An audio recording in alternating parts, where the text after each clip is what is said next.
తనపై నమ్మకంతో స్పీకర్ పదవి ఇచ్చినందుకు సీఎం చంద్రబాబుకు అయ్యన్న పాత్రుడు ధన్యవాదాలు తెలిపారు. స్పీకర్ గా బాధ్యతలు స్వీకరించిన తరువాత తొలిసారి విశాఖ వచ్చిన అయ్యన్నకు టీడీపీ శ్రేణులు ఘన స్వాగతం పలికారు. తాను ఎంపీగా ఎమ్మెల్యేగా పనిచేశానని, అప్పుడు అత్యున్నత పదవి అయిన స్పీకర్ హోదాలో ఉన్నానని చెప్పారు. ఉత్తరాంధ్ర జిల్లాలో రెండవ స్పీకర్ పదవి ఇచ్చినందుకు తనకు సంతోషంగా ఉందని తెలిపారు. స్పీకర్ పదవికి గౌరవం తెచ్చే విధంగా పనిచేస్తానని అయ్యన్న వెల్లడించారు. ఇది అత్యున్నత పోస్ట్, ఇది గౌరవమైనటువంటి పోస్ట్, ఇది స్పీకర్ పదవి. అది కూడా నాకు ఇచ్చి గౌరవించినందుకు నాకైతే చాలా సంతోషంగా ఉంది.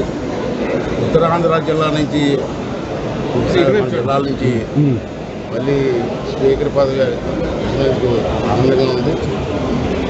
మంచి నమ్మకంతో నాకు చంద్రబాబు గారికి అవకాశం ఇచ్చారు. ఆ నమ్మకాన్ని చేయకుండా చేరి